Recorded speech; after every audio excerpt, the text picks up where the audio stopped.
Merci, Monsieur Fauré. Monsieur le rapporteur, pour conclure nos débats. Oui, merci, Monsieur le Président. Effectivement, pour peut-être rebondir sur un certain nombre d'interventions de mes collègues ce matin à la Commission des Finances, commençant par Marie-Christine Dalloz, elle a effectivement raison de souligner qu'il faut une certaine harmonisation en termes du nombre de commissions d'action sociale départementales dans l'année. La circulaire d'application du conseil d'administration de l'ONAC-VG précise qu'il doit y avoir au moins 4 réunions de commission par an, ce qui semble même à un rythme minimum. Mais on voit dans certains départements, c'est le cas pour le département de la Loire, que la commission d'action sociale départementale se réunit au moins 7 fois dans l'année. Donc c'est une très forte régularité. Et c'est vrai qu'en deçà de 4 réunions par an, il est difficile de pouvoir examiner un certain nombre de dossiers sans avoir recours au secours d'urgence. Et c'est, je pense, pénaliser un certain nombre de ressortissants sur un certain nombre de territoires. Donc je pense qu'il faut le rappeler, et nous le rajouterons, donc, je pense, au rapport d'information parlementaire pour que ça apparaisse clairement dans nos conclusions. Alain Rodet parlait tout à l'heure de mes propositions sur les questions de redéploiement de personnel. Alors là, je ne visais pas les personnels du maillage territorial de l'ONAC dans les départements.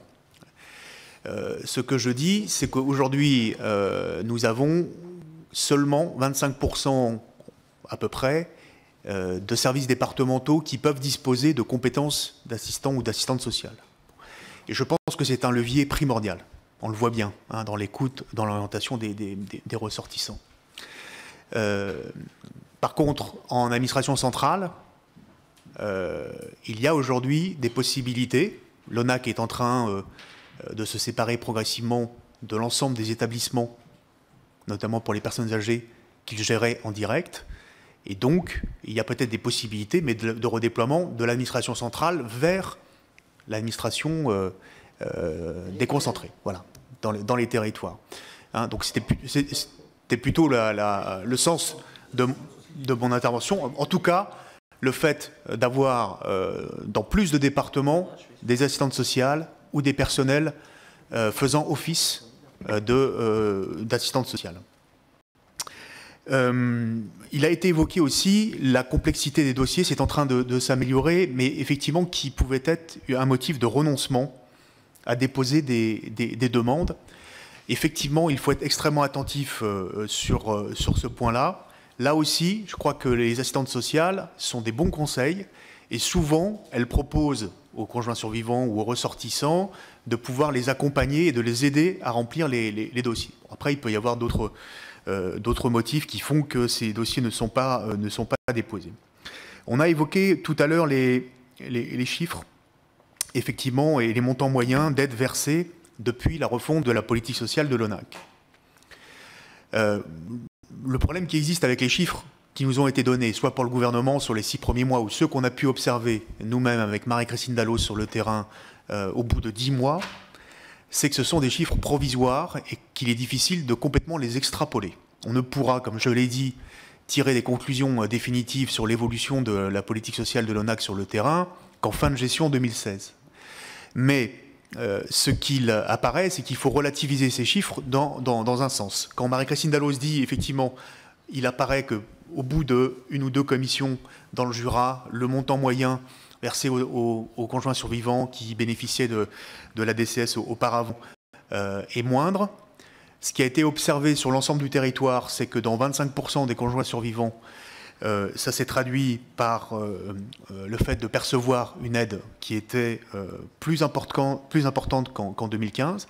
Mais pour les 75 autres bénéficiaires, aujourd'hui, il est impossible de tirer des conclusions définitives, sachant qu'on n'a pas encore eu les décisions des commissions pour le second semestre. Et comme je l'ai dit, il peut y avoir plusieurs décisions qui concernent les mêmes bénéficiaires au cours de l'année. Mais ce qu'il est important aussi de retenir, c'est que certaines aides qui sont généralement versées en septembre, je pense aux aides ménagères ou des aides de maintien à domicile, téléassistance, portage de repas, eh bien, ne sont pas prises en compte aujourd'hui au titre des données du premier semestre.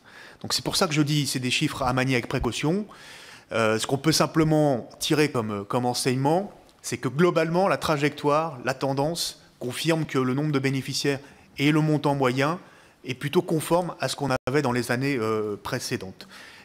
Il est aussi à noter, il faut le reconnaître, que pour certaines veuves, pour certains conjoints survivants, effectivement, et bénéficiaires ex de la DCS, certains percevront une aide qui sera inférieure, mais pour des motifs bien précis de changement de situation qui sont aujourd'hui explicités et qui sont justifiés dans le cadre des nouvelles règles de la politique sociale. Voilà ce que je voulais dire en réponse à l'interpellation de nos collègues, et pour dire que j'apprécie que nos collègues, parce que souvent ils sont en contact avec les anciens combattants, puissent, comme nous le faisons à la fin de ce rapport, indiquer à l'ONAC qu'il faut qu'il s'appuie sur le monde ancien combattant. Certes, un monde vieillissant, et c'est difficile justement, notamment dans les commissions d'action sociale, de pouvoir réunir régulièrement comme ça les anciens combattants, mais c'est un réseau précieux parce que dans leur section, dans les communes, ils connaissent précisément les situations sociales de chacun et de chacune. Et donc c'est un précieux relais pour informer, mais aussi un précieux relais pour faire remonter les difficultés quotidiennes, je dirais, des ressortissants. Et donc, de ce point de vue-là, je suis d'accord avec ce qu'ont dit nos collègues Alain Rodet et puis Alain Fauré. Il faut mieux associer les associations du monde combattant à l'élaboration de ces politiques et aux décisions qui sont prises dans les commissions d'action sociale. Merci, Monsieur Juanico.